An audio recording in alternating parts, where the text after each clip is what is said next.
Hey there, it's Suzanne Clegg, and this is the Facebook Live group Distance Healing. And today I want to talk about something that causes a lot of people to quietly give up on the Bengston Method. And among many other things I use with my private clients, I use the Bengston Method. And there's all these little tweaky places where people give up on it and say it's too hard. I did this myself. I think I knew Bill Bengston. I met him in 1994, and it took till 2008 for me to memorize my list. Okay, because it did. And I'm here to help you over these little tiny humps that feel like great big ravines. They feel like I can't do that. And often it's because you just need a little bit of hand-holding to understand how to cross. So if you're new here, you're welcome. You don't have to know the Bengston Method. But a lot of people here do know the Bengston Method. And yeah, so I'm a Bengston Method practitioner. I'm also an acupuncturist, a sound healer, a medical intuitive. And people come to me to both experience the healing and to learn how to do it. All right, so if you don't know what the Bengston Method is, one part of it is image cycling, and one part of image cycling is memorizing a list of images of things that you want, like your goals, your aspirations. And in this day and age of AI and computers, many adults just never memorize things ever anymore. They just look them up, they store them. Like the brain is not an approved filing place.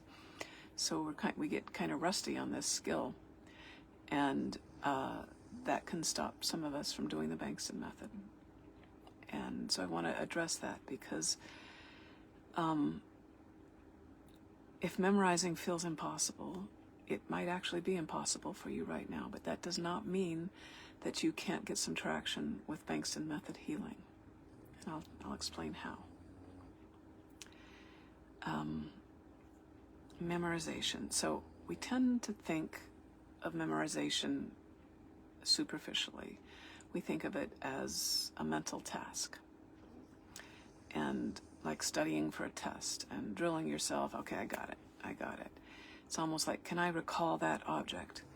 And we try to, it's almost like the more object-ish it is, the more we feel like it's memorizing. And almost the harder it is, the more we feel like we're valiant in doing it. And but often if you have a hard time memorizing because you haven't memorized anything for decades, or you're so stressed because you've got cancer, or your partner has cancer, or your dog has cancer, or somebody you care about has cancer, you're stressed up to your, like, over the top stressed. There's a way to disengage the stressed part of you that would normally be able to memorize and activate the very part of you that is activated in your stressful survival mode. So let's talk, before I get into how to do that, let's talk about types of memory. So I'm an acupuncturist, so I know Chinese medicine, and in Chinese medicine there's two kinds of memory, a qi memory and a blood memory. And the qi memory is where you have to go find something. So if I say cat, and you have to think about, okay, where's a picture of a cat? Oh, that is. It's like kind of like you look around for it and you go, oh, okay, there's a cat. And you might even decide, do I want to think of a white cat or a black cat or a tabby cat? Like there's a little bit of as you zero in on your image of cat. And I would say that your qi memory is finding an image of a cat. But say you have a cat, and it's your beloved partner, and it lives with you, and it loves you, and you love it. I say cat, your mind instantly goes to the recall of the cat that you live with. I would call that blood memory. If I ask you, what's your name? You don't like, I wonder what my name is today. You just say your name. That's blood memory. If you have a car, I'd say, imagine the color of your car, and you would just go to the picture of your car, or at least the color of it. I would call this blood memory. It's like hardwired into you at this point. You know your name, you know the color of your car, and if you have a cat, you know your cat. So these understanding that these two levels of memory and what they are and what they aren't helps people understand that there's like a continuum of memories going on. Some of them are completely external and they're in the field and you go find them, and others are like in your brain. They're like more biologically linked to you. And the deeper the blood memory, I think, is the gold standard. When you can go image, ding, ding, ding, ding, ding, ding, and even faster, and just see the images, they are in your blood memory. However, you don't have to have them in your blood memory in order to get results. Okay? You don't. Not with the Bengston Method, you don't. And do I think that deeper memory is better? Of course. I think it's important to always be going a little deeper with your practice, and one of the many ways you can go deeper with your practice is to memorize your list a little better, or a lot better. But I can get people started cooling down hot cancerous tumors with not even a list, much less a memorized list, and get you having traction, and then you get some hope. And with that hope you get the neurological platform with which to go deeper. And expecting that platform to exist when you don't trust something, you don't have any experience with it, you're freaked out because you or somebody you love has a lethal diagnosis. It's kind of like putting the cart before the horse. All right, so let's talk about Bengston's experiments. So he did like about 18 or so. He's done hundreds of experiments, but he did about 18 with mice showing consistent cancer cures, like 90%, 80%, 100% in otherwise incurable mice. In one of his experiments, he took skeptical graduate students who thought they were being studied on how gullible they were. He said, do this image cycling technique, hold this cage of mice, and let's see if the cancer goes away. And they just like, yeah, right. But they did it because they were being paid. And so they did the method, and they showed up and they did it. And their mice were, I think, almost completely cured, and when they were relaxed at home, and a little less completely cured when they were nervous about feeling like idiots when they were in the more public place. And what the take-home message that Bengston takes from this is that you don't have to believe to heal. You just have to do the technique. And I certainly get that from that research. But what I also get is that when you're relaxed about the process, you heal better. And I think Bengston got this too. I shouldn't say this is just my thing, but when you relax, when the graduate students were working with their mice that they took home, their mice were cured. And when they were in the lab where they were a little nervous about it, like what will people think, or this is kind of a silly thing, they didn't just do the technique, they had a lot of interference going on. So when we're in a stressful in a stressful situation, our nervous system is not in learning mode. It's really hard to be actually curious. We can kind of pretend to be curious, but to actually be curious and to let something arise is not something that happens during stress. It's, we're in survival mode. We're just getting what we need done. No bandwidth for a deeper way. However, when we're terrified, when we're pressured by life, when we're so worried, often what happens is suddenly all the material things that we wanted just evaporate. We don't want any of them. What we care about is the people we love. Like, we want to spend more time with them. That's it. Like telling somebody who's about to die to write a list of 20 things, like, oh, I don't really want a boat. I don't want my house cleaned. I don't want new clothes. I don't want stuff. I just want to live and love.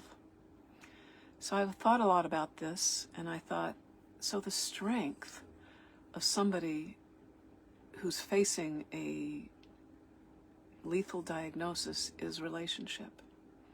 So how can we use this superpower? Suddenly, everything else doesn't matter, but how can we use this superpower to do the Bengston Method? And what you do is you still get a list of things that you want. You pretend like, okay, the cancer went away, and now what do I want? And you get a list, and I can help people find lists. I have like big long lists of ways to make lists. But with the memorizing part, you don't think of memorizing your list as a performance task. You just don't have the bandwidth for it. Either because you're frightened or you haven't memorized anything for decades. Think about your list more in terms of how you know someone you love. So you want to know your list. So how do you know someone you love? How do you have in a relationship? You don't memorize them all at once and call it done.